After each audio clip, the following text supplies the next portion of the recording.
for different reasons, and we haven't dealt with the difference. We've dealt with it poorly, and we've dealt with it hypocritically, and both sides have misinterpreted terribly. All of us had to react to a respective slave master or oppressor. And each one of us reacted and survived as best we could given that condition. My main point here is that none of us should get into this dialogue of my slave master was better than your slave master, inasmuch as all of them were bad. But each one of us had to deal with a given situation. And all of the situations were bad. And all of the situations were humiliating. And none of the slave masters were kind. And none of them did us any favor. None of them favored one over the other. And understand that the slave ships did not bring any black Americans or any Caribbeans out of Africa. Brought only African people, and all of them had to become what the system made them become. And so we have to understand that all of us belong to a collective African family away from home. And subsequently, we are going to have to go back home or make some kind of contribution to Africans in Africa. All right, that's not my point. That's not the subject for tonight, but it is a subject that we cannot avoid. All right, now, why the emphasis on Africa and the rise of Christianity? And I'll tell you how I came to the subject briefly. Because I learned to read very early, because I wanted to teach Sunday school in a Baptist church, and because I was under the persuasion of a great lady, my great-grandmother, one of the great loves of my existence, because she was devoutly religious and a believer in the Bible to the point of saying everything in the Bible is true and not to be contradicted. And when I found all those white images and went to Grandma, Grandma said, "Shut up, boy. That's God's word." When I mentioned the curse and asked the question, what did we do as a people to get cursed? She rationalized it and said that, well, one day the veil will be lifted and we'll be freed of the curse. I could not deal with this because I had so much faith in her and her deep religious belief that everything in the Bible was true. I had not grown up, of course. I had not read books about how the Bible got written. I did not know at that time how to separate history from Jewish folklore. I did not know that principally the Bible is a Jewish survival book and a very good one, and that some of it is pure history, some of it is pure folklore, but all of it is spirituality. And we must understand, All of it was told as a spiritual story and for the spiritual enhancement of all men. I had not at that time looked at the Egyptian version and the Ethiopian version of the Bible. It was not until the late 30s that I saw an Ethiopian Bible, and in the Ethiopian Bible there was only one white character, and that was the devil.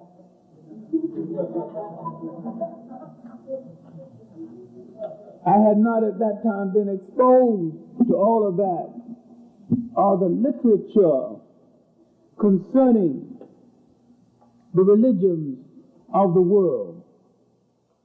I saw that Africa was the basis of all the three major world religions. What I want to look at not only Africa as the basis of the world's religions. I want to look at the spirituality of the world of that day before the formal development of these religions.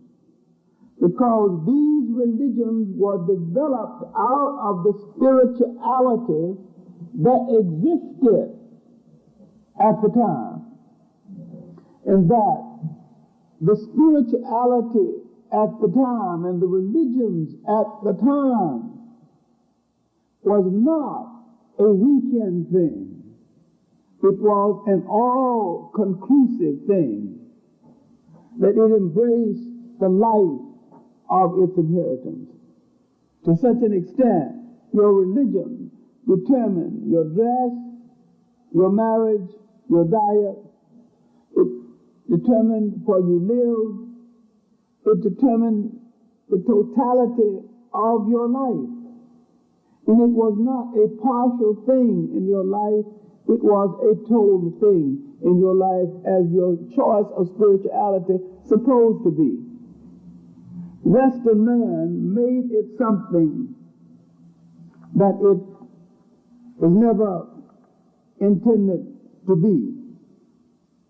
Now, my main point is that all of the elements that went into the making of the world's three major religions, Judaism, Christianity, and Islam, all of the elements existed in Africa 3,000 years before the formal development of these religions. We want to look at these elements and look at these stories. Then we want to deal with the Hebrew interest and to what extent they copied African folklore and made this folklore a part of their history, and the same folklore having existed in Africa for thousands of years before they arrived.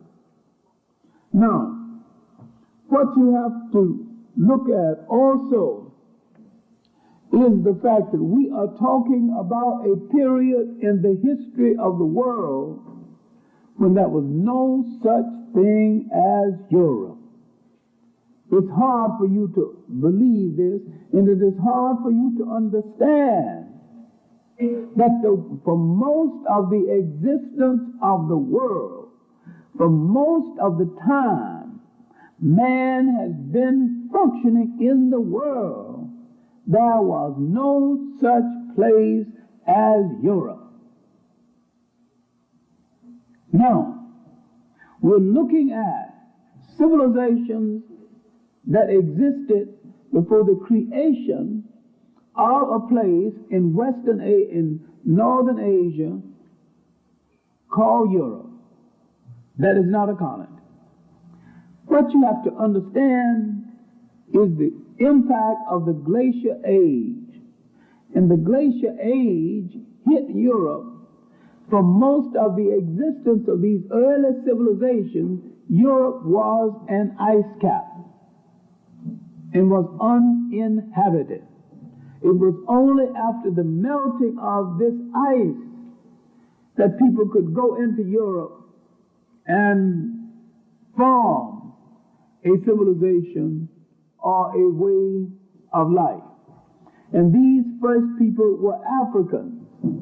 Now, you're wondering, how did they become white? Well, it's a longer story that we can tell. But nature endows man and woman with the covering they need, while nature put them down. And nature subtracts from man and woman things that they do not need in the climate and in the environment where nature put them down or where they choose to dwell. All right, now, Christianity developed out of African humanistic values and social thought. These humanistic values and social thought was old in Africa and remained in Africa for thousands of years before someone gave the religion a name.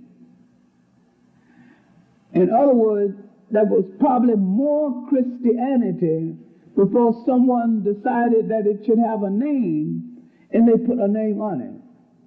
Now, this is reflected in a lot of literature, some written by our own writers.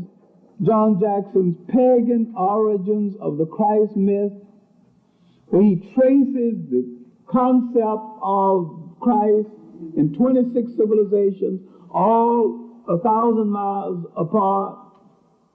And it's another work, Man, God, and Civilization, and another pamphlet, The African Origins of Christianity, and his new work, only out a few months ago, Christianity Before Christ. Now, the unfortunate thing about a book like Christianity Before Christ is that a lot of people will read the title, be intrigued with the title, and little afraid to read the book. And yet, he has treated the subject with great delicacy and with great respect. All he has done is to point out that all of the elements that ultimately went into the making of Christianity existed in Africa before Christ, and someone came along and a set of circumstances made man formalize those elements and give it a name. Now, that is not disrespectful of the religion at all. It is a tracing of the origins of the religion to African sources, Nile Valley sources, mainly Ethiopia and the nations in the Nile Valley. We're not emphasizing Egypt alone, because Egypt alone was not the producers of this great civilization. A complex of nations in the Nile Valley produced this civilization and produced the religion. The concept of worship and the concept of a single God first appeared in Ethiopia. But the formalization of the concept would later appear in Egypt during the period of Akhenaten. All right, now, my point is that in looking at the religion, we have to look at the history at the same time.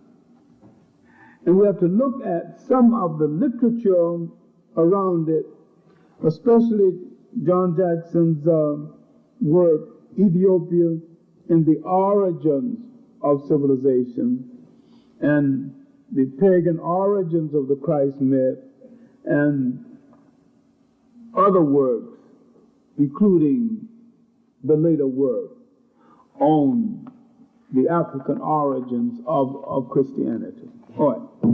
He shows also how this religion spread to India, spread to other parts of the world, and took on different names. And these deities appeared under other guise. All right, now, the formalization of these religions, of this religion, and this religion functioning side by side with other religions, brought no conflict at this time in history, none of the conflict that we see today. And we see it first taking shape in Ethiopia and moving down the Nile. In the fortunate circumstance of its birth and its development, before someone gave it a name, because there was no pressure or agitation about it in this setting. There was no Asian, there was no European, and the Africans wasn't fighting over it, and they granted each other the choice of choosing one aspect of it than another. But the Africans had already begun to develop the main aspect that was to go into their spiritual life. An aspect which still goes into African spiritual life. If you visit the villages, you will not see it in the cities, but you will see it today in the villages. And that is bringing life in harmony with nature. And when we look at life today in the Western world is out of harmony with nature. It makes no sense. It makes no sense for one man to have enough bread to feed a multitude and to hold up the multitude. It makes no sense. There's a lack of balance.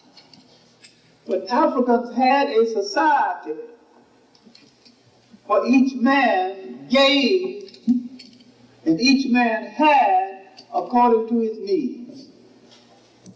Now this was a form of social living that predates the concept of socialism. This is what Karl Marx misunderstood, and this is what the Marxists still misunderstood, and this is what they stupidly call primitive communism. It wasn't primitive at all. It was advanced, and it was Christian. Because they say religion is the opiate of the people, they can't deal with the fact that these early societies in their spirituality was a total thing. And religion wasn't the opiate of the people. Religion was part of the totality of the society and part of the day-by-day spirituality of the society, and it determined everything. It was only in the emptiness of Europe. It was only under feudalism. It was only in the misuse of the child. It was only in this regard, the hustlerism of the European church, that they turned it into the opiate of the people. But religion was never intended to be the opiate of the people. And this is why the European has no understanding of the non-European mind, of the non-European spirituality. All right, good.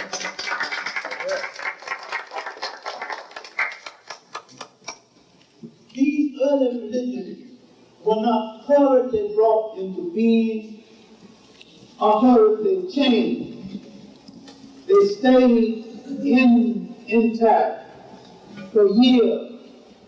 So the basic thing about these religions was to create balance. Balance in society. And a respect for the law of opposites. If you had a God, you had to have a goddess. Yes. Here you had the first female equality. Here you had the first female gods of history, while Hathor is the best known of the early gods, because her influence spread to India, and the concept of the sacred cow started from the worship of Hathor. But the greatest and the most influential of all of the female gods was Maya, who is still worshipped. Now, Europe never had a female spiritual figure. At no time did any female rise to a permanent position in the spirituality of Europe. Or Islam. I am saying that these Africans had created a society where the fear of the female mind was unknown, and where man was considered to be a balance or unbalanced without female companionship. And where sometimes the god was depicted as being a combination of male and female. Because the totality of man, as they conceived it, consisted of female.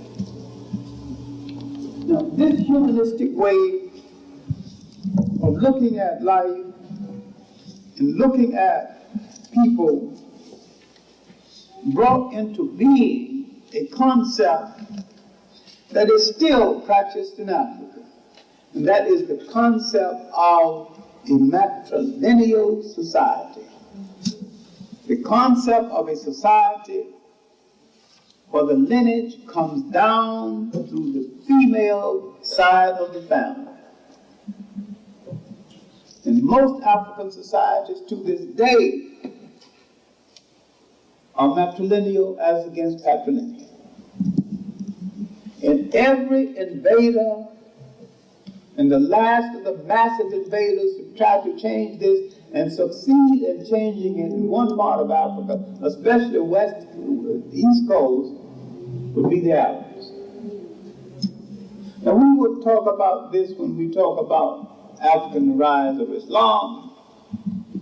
Then we will also deal with certain segments of the television series, The Africans, and certain basic glaring errors, so smoothly told that you have a hard time accepting them as errors. Because the man that is narrating it is an absolute master.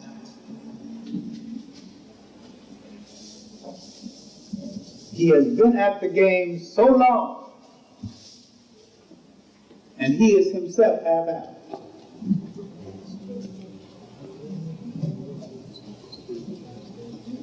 And he can count that Africa waited in darkness for Islam to bring to light.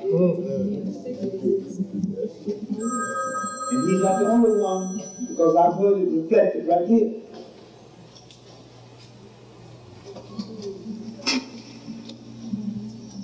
He is not admitted that when Islam came, Egypt had been raped for 1,000 years. And they came to feed on the fallen body of a once great nation. Yes.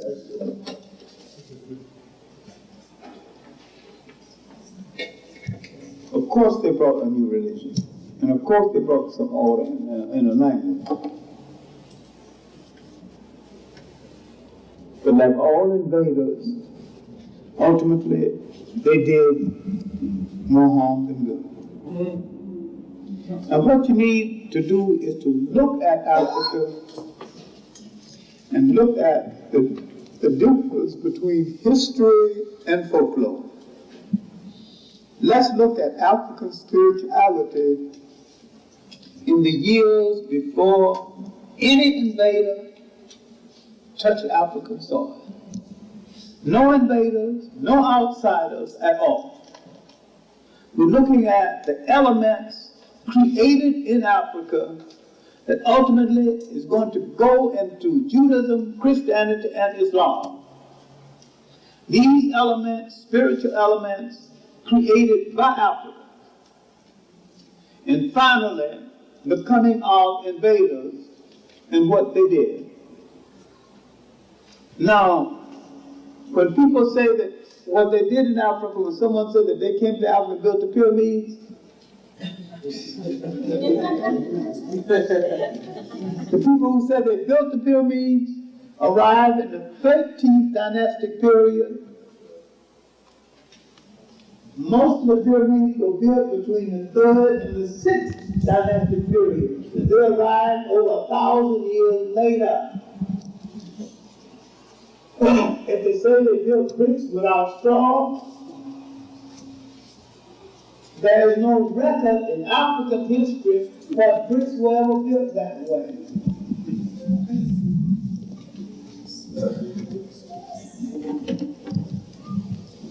And there's no record where slave labor ever constructed anything as fine as what was constructed in Africa. Now, let's deal with Hebrew myth, a dangerous thing to deal with in and out of the chapter.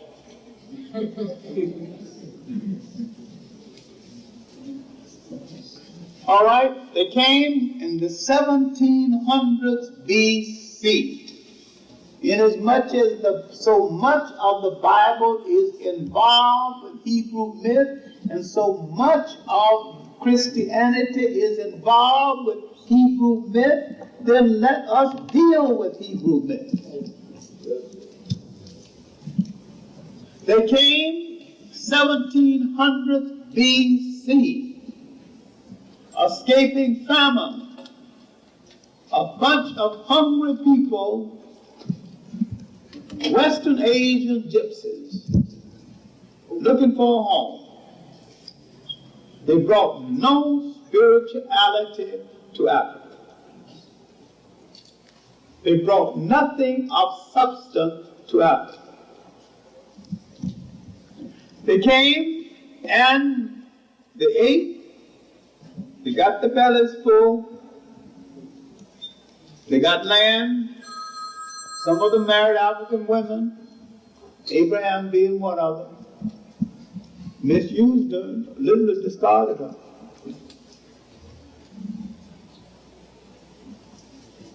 In 1680, Africa was invaded by the Hittites. What position did they take? Did they join their African friends against the first invaders of Africa? No. They joined the invaders. And they rose to high position under the foreign kings. Now, I'm not dealing with fiction now, I'm dealing with fact. I'm not dealing with folklore, I'm dealing with fact. They rose to high position under the foreign king. The Hittites called the shepherd kings. This lasted 150 years, almost 200 years. They produced the world's first wheeler-dealer politician named Joseph, called the Provider. Why could he provide? Because he had the ear of the then remaining king. And he could provide for his people because politically he was entrenched. Then, as the Bible said, Joseph dies, his relatives dies, and a king arose who knew not Joseph. Who is the king who knew not Joseph? Now we have to go to straight history. Who was the king during that period? Part of the period it was Seti.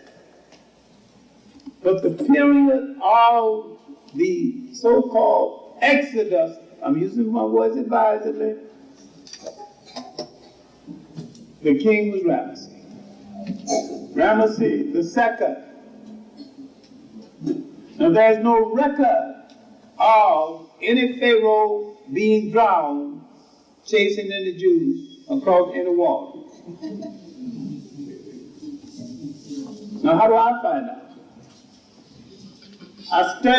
I go on this side of the so-called water, and I study the literature of that day. I find no record. And I go on the other side, and I find no record. No record of that many people departing. No record of that many people arriving. No record period. And yet I look at the Ramesses dynasty. It is one of the best recorded dynasties in history. Ramesses stumped his toe and made a record of it. Nefertari, his favorite wife, the Nubian wife, thought so much of her, he built a temple for her equal to his own.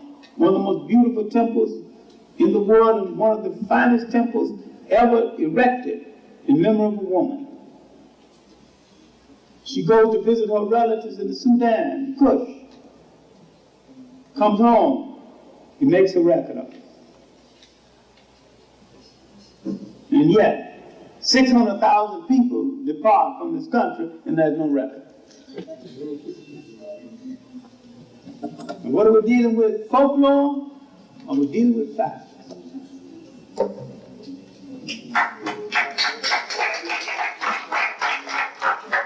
Look, there's nothing wrong with folklore so long as you know what it is and can separate one thing from the other. Now, if some of you came from the South, we have a character called High John the Conqueror. Now, anytime we want something done that we don't have the nerve to do, we assign to High John the Conqueror. We start talking, man, did you see High John slap that white man's face and he ran like a jackrabbit? Lying like a dog, we know it. Everybody know it. It's folklore. John Henry is folklore. This famous steel driving man. I ran a train.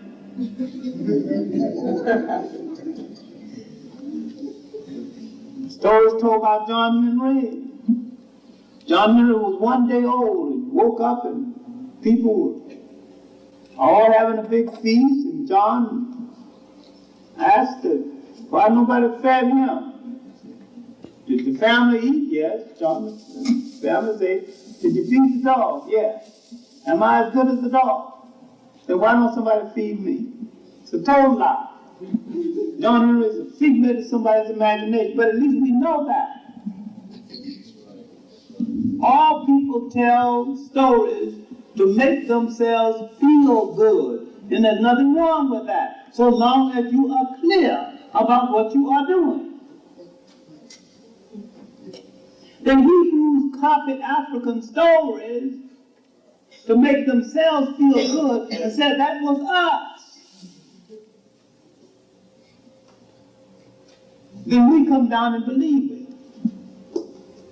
When the story of Joseph and Mary, and I've personally seen it, in the great lodge of Luxor, was carved in stone. And the story existed 2,000 years before Abraham arrived. The story of Cain and Abel is an old African story, was an old African story before they got there. And there's a whole book of flood stories. Everybody, every culture has its flood story. Now, the Bible is not less a Bible and not less holy because it is part fiction, part history, and part folklore. It is still a book of inspiration. It is still a book of spirituality. And you can separate one thing from the other and keep it. I didn't say throw it out. I say understand it. I think you can get more out of it by understanding it. And what I'm saying is that the Hebrews copied African folklore and integrated African folklore into the book, but they personified it, saying this happened to us, when in fact it didn't happen to them at all. They merely said it happened to them. All right, now, when they had to face the Pharaoh, who knew not Joseph, and when he said, those of you who wish to obey African law may stay. Those of you who do not wish to obey African law will have to go. Those are the ones who left Africa. Now that's the origin of the Exodus. All the Jews did not leave Africa because some of them said that they could stay and live under African law. Jews remained in Africa. Some of them were there when the Romans arrived thousands of years later. Now, the Exodus is one of the best known stories in human history. And there is not one iota of proof that it occurred. The Bible is not less holy because of it, but this is a part of Hebrew myth. And it is a good story to teach faith.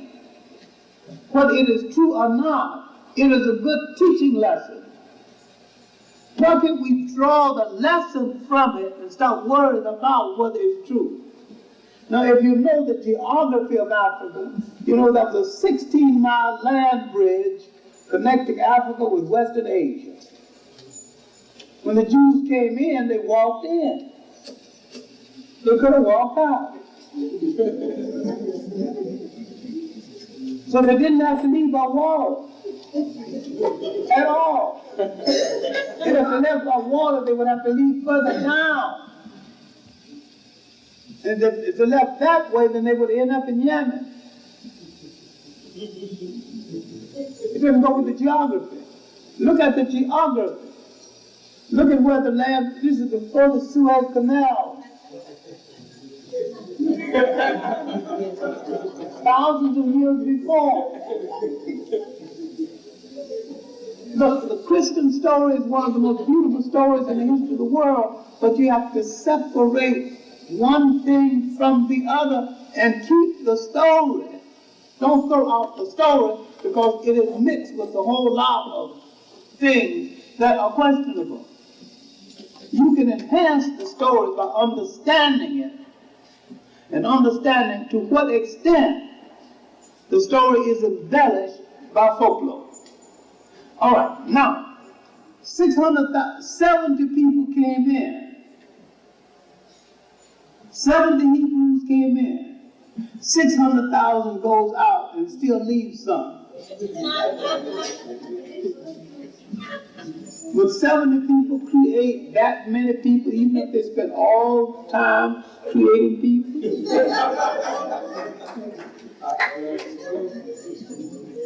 So what we have here is that a lot of Africans, not ethnically Hebrew, became converted to the faith. And they were of another religious persuasion, but not of another ethnic persuasion. And then, at this time, religion was so sharp in the minds of each people. Sometimes a religious person, a person in one religion, didn't feel as safe as he thought he should, though religious tolerance was much better then than it is now. All right, now what did they take out of Africa? They came into Africa without a clear language, without a clear religion, and without a clear culture. When they left, they had all three. Africa had made the Hebrews a people. The early Hebrews became a people and entered history through Africa. And you do not have to argue about whether they were white, black, or otherwise. The only whites who entered the area were Greeks and Romans. Right. So now, if you want to figure out where the white Jew came from, that's the problem. The European white Hebrew is nothing but a European belatedly converted to the faith. In the 12th century AD, there was arguments in Europe because the Africans and the Arabs were controlling Spain and the Mediterranean. There was arguments for whose fight you're going to join, the Arabs or the Christians. And there was a group of people who didn't want to join either one of them. They sought an alternative, and they chose Judaism. So the Caucasian Jew is just a European who chose Judaism. And he has no ethnic relationship to the biblical Jew at all.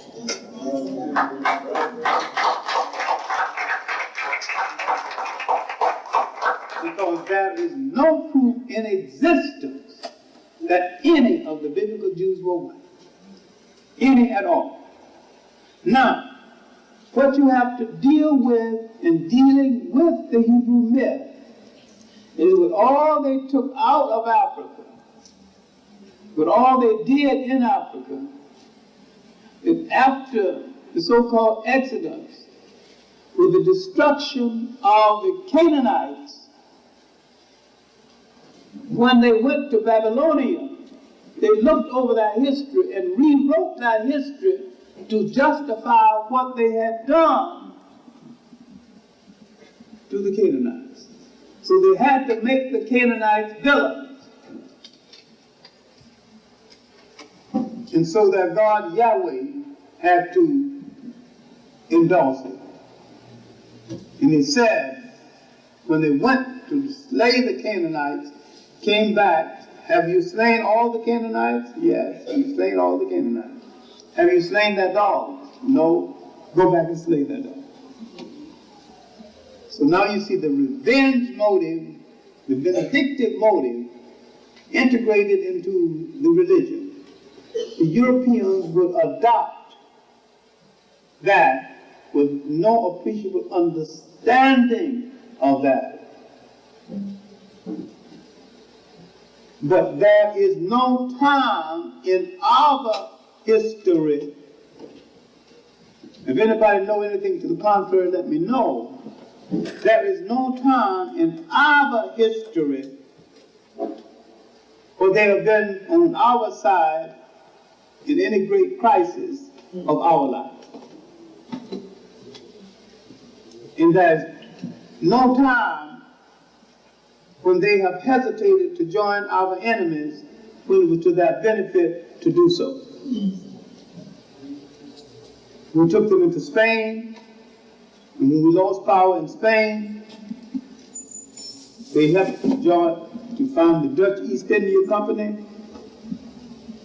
They were brokers, insurance brokers in the slave trade, especially the ships in this country. They went to South America. They went the way of, when the Western world swung towards slavery and swung against us, they were just as much a part of our Holocaust as anybody else, and still are. Now this happens to be the documented truth, in spite of the mythology to the contrary, that they have suffered too. But that suffering was a family fight between whites and whites, and not people being taken from their home. All right, now we can leave this part, and while dealing with the history before the formal development of the religion. All religions are born in a particular atmosphere in history. And if you look at the atmosphere, you will find there's a demolition and rainfall, there's a particular kind of weather, there's a particular kind of atmosphere that set people to wondering about old gods and searching for new gods on the eve of the birth of every great religion. So there is a catastrophe or some event that set man's mind in motion and that prepares man for the coming into being of a new religion.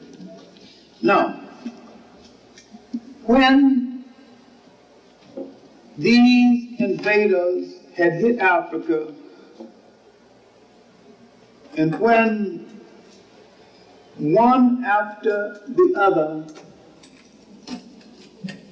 had not so much as challenged the spirituality of Africa, but had driven away some of the key priests of Africa, Africans began to have questions.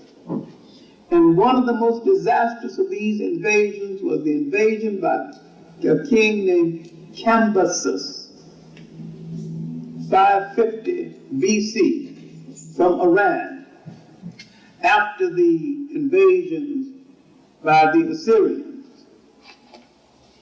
Now, this brought on Alexander, the so-called Great. But after Alexander,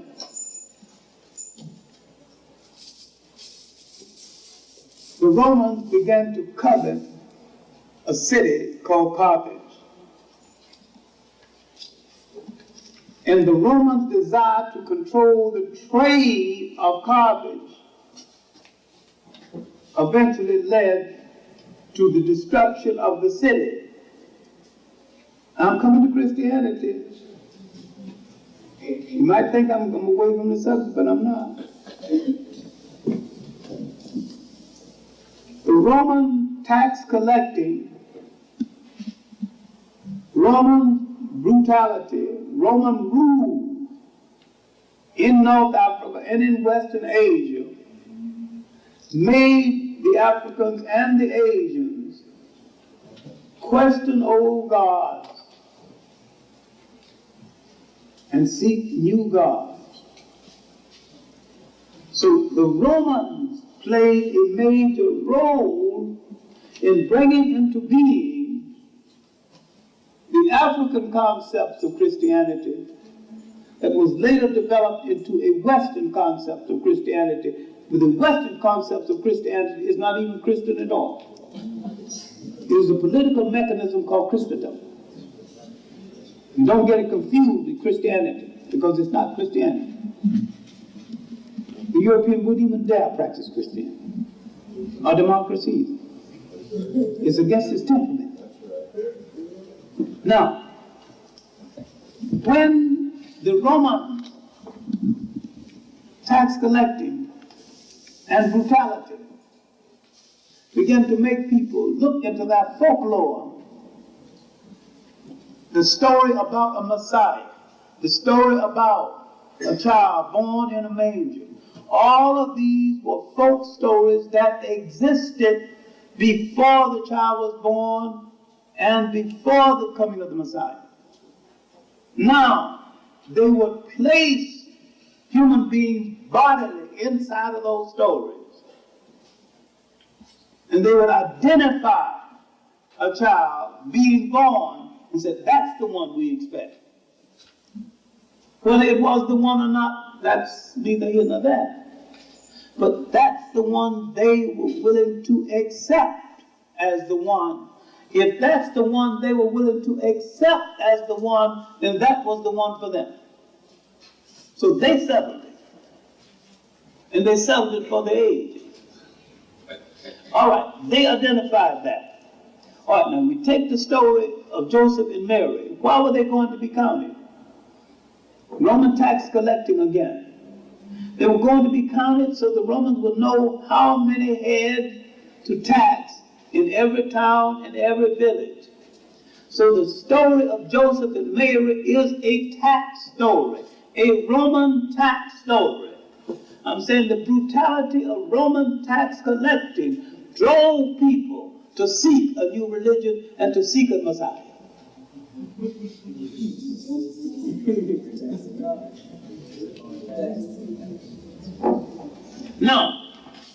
Now that it is done,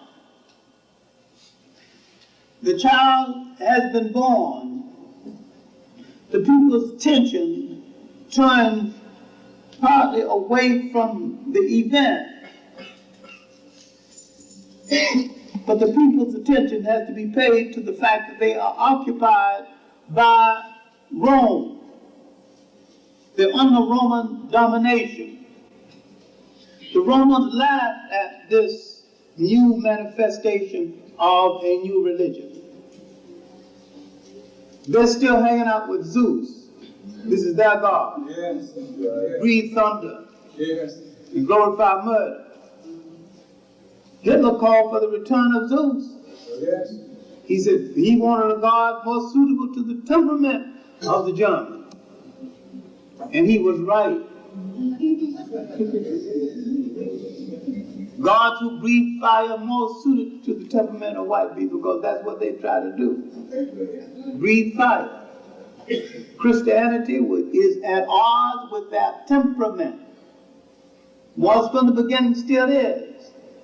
You can be Christians. You were Christians before Christ, because you created a society where the temperament was in keeping with the spirituality of the religion. You can't rob people. You can't bomb people's cities. You can't threaten people with atomic bomb and be Christian. That's right. Or democratic.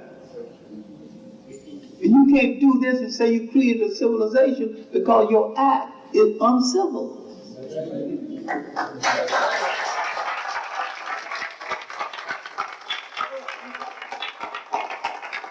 Roman rule continues. Now, for 200 years, the Romans laughed at people in this religion and began to entertain each other by killing Christians. Now, inasmuch as there were many preachers preaching and calling for a new faith at the time of Christ, and he had the smallest number of followers of them all, why is it that we have forgotten all the others, and why do we remember this one? The story is well preserved. The story is well told, and besides, it is a beautiful story. It is a story that has high drama. It is a great mother story, it's a great friendship story, it's a great betrayal story. It has all the elements of lasting drama. You can't help but remember it. No matter what religion you belong to, the story is fascinating. And it is spiritually rewarding. When you think of what is this man up against, but I'm going too far now, I'm going too fast. Let us look at the years before his re-emergence, his lost years. Were they lost at all? I choose to say no. There were no lost years. No more than there were lost books of the Bible. Where did he go during these lost years? Obviously studying in the great mystic schools of Egypt. Because he came back preaching a doctrine, preaching a concept of life that resembled the same concept coming out of the mystery schools of Egypt. And once you are trained in that school, you'd rather die than give up your belief. And that's the kind of belief he brought back. Now, coming back with that belief, he ran afoul his own people. And his own people, then under Roman rule, took him to the Roman governor for trial. Now the drama. The Roman governor did not see him as an enemy of Rome. In fact, he was doing Roman work unconsciously. He wasn't telling Romans to turn the other cheek, telling his own people. He wasn't driving Romans out of the temple, driving his own people. He wasn't preaching to Romans, he was preaching to his own people, a small Jewish sect. So the Romans did not see him as their enemy and did not want to try him at all. So now, when Pontius Pilate pushes him back to the people and said, he's your king, and the people, not my king. Now you know where the story lies? Look at the sadness of it. This is one of their sons. He's gone away and studied in a distant land. And he's learned some things they don't want to hear. Are trading people, and he's driving money changers out of the temple. This boy must go away like crazy. How can these people make money? Now they've taken him before a Roman, a foreign ruler, colonialist. Try and put him on trial. The Roman ruler don't want to put him on trial. They want to wash his hands of the whole thing. When they push him back to the people, not my people. When they declare him amnesty, he still wants to get out of it. Pontius Pilate still wants to get out of it. Declare an amnesty. Anybody want somebody freed or liberated from any crime, shout their name out. Did anybody shout his name? No. Mother?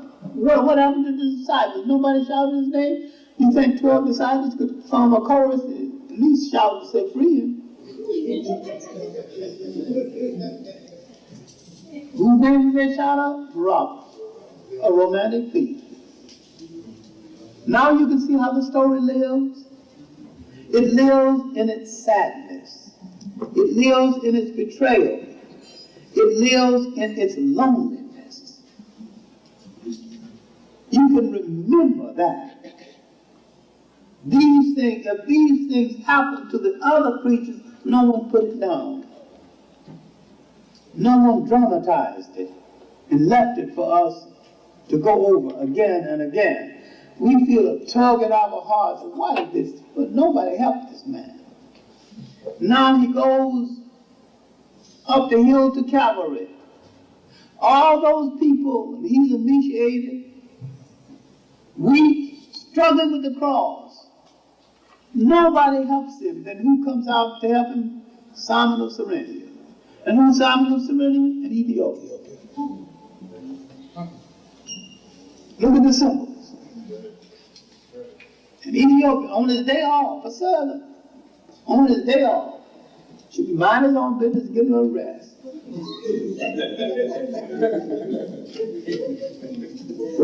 When no law had just helping a man up to Calvary with the cross, anybody could have helped him. What good for the disciples? They didn't help him. Now, I don't want to sound like a frustrated Baptist preacher who never made it, but that's probably a part of it. But I want to show you that this is a story that's worth some serious consideration. You want to know what is the staying power of this religion. The staying power is in the drama, is in the magnificence of the story itself. Whether you believe it or whether you are of this faith or not of this faith, there's enough to attract you if you read the story of its development. All right, now, he is crucified. Then, allegedly,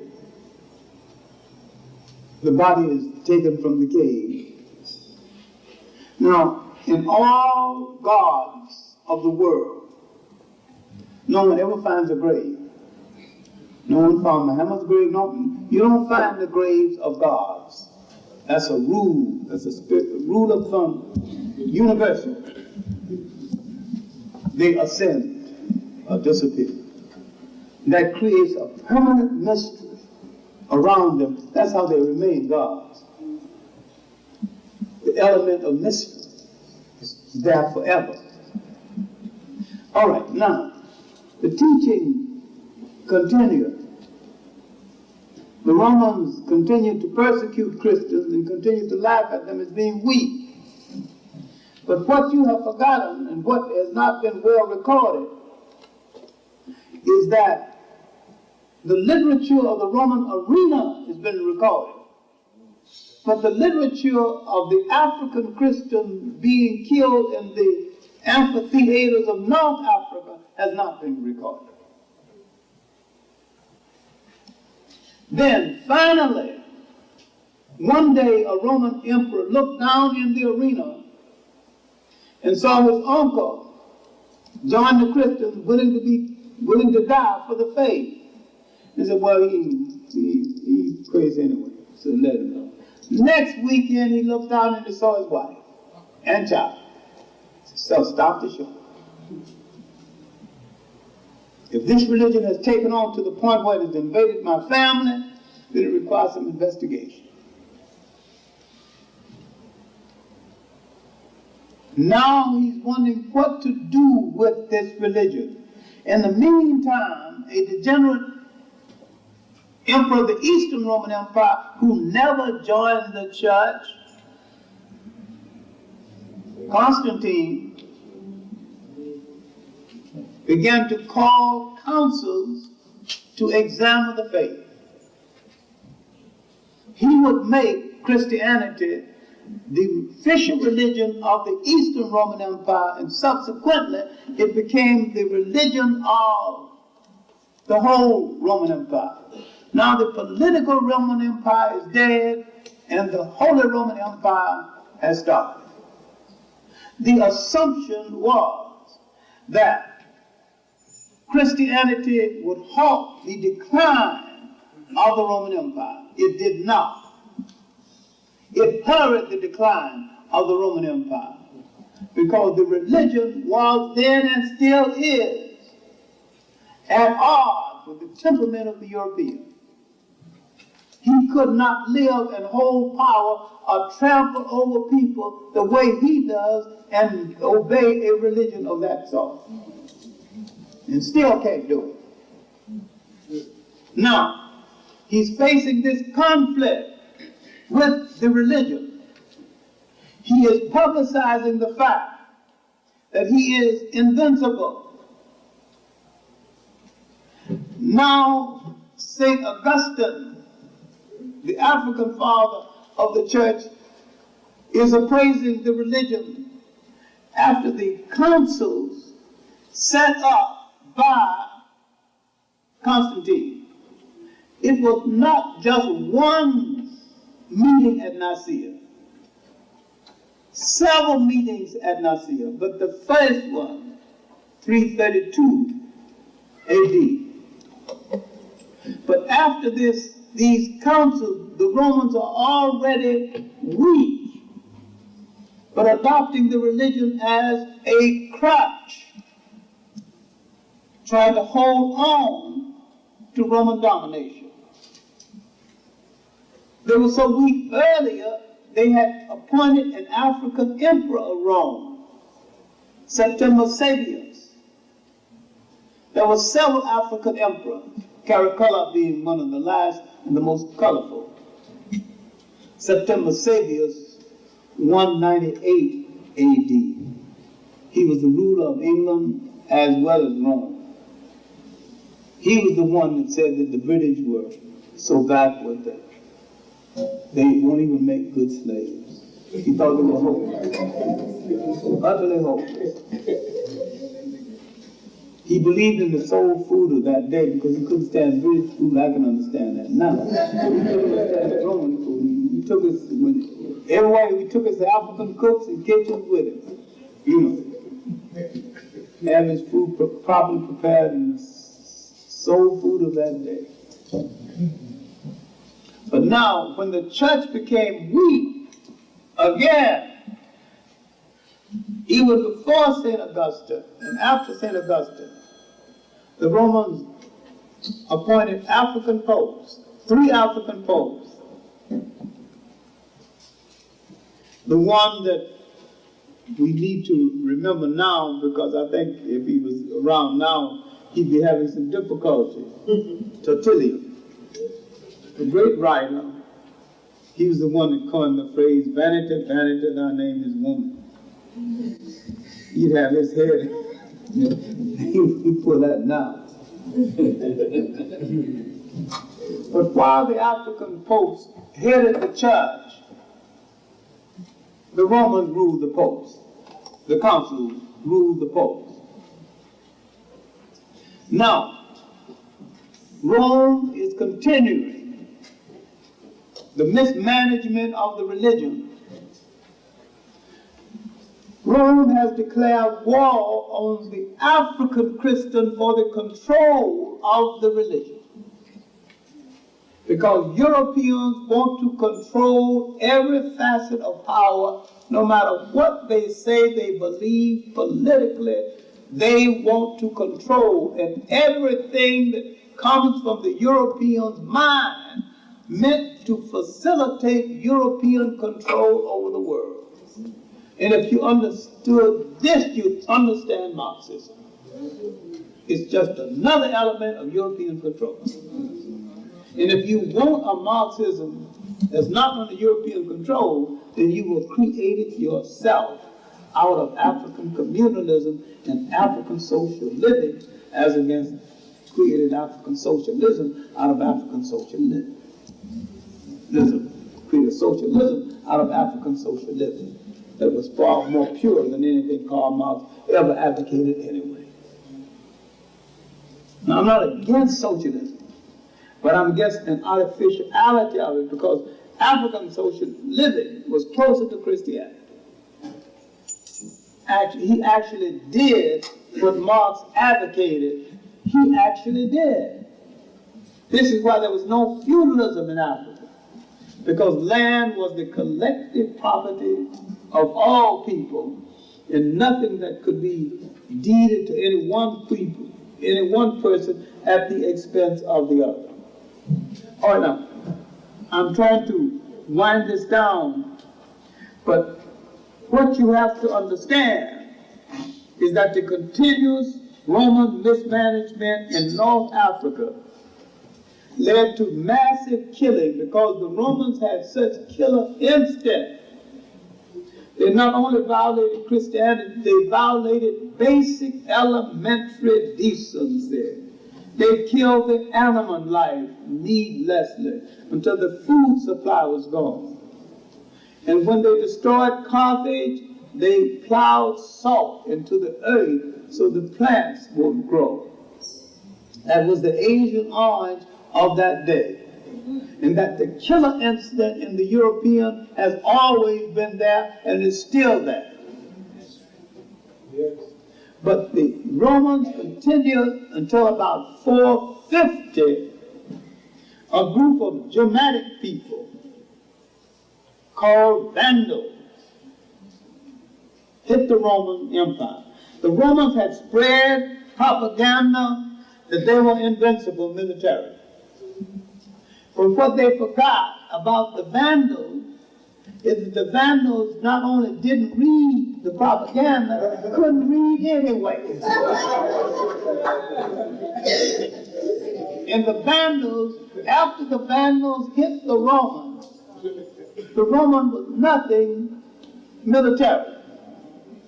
They joined the Gauls and the Visigoths in Spain and came back and hit the Roman Empire, and it was nothing.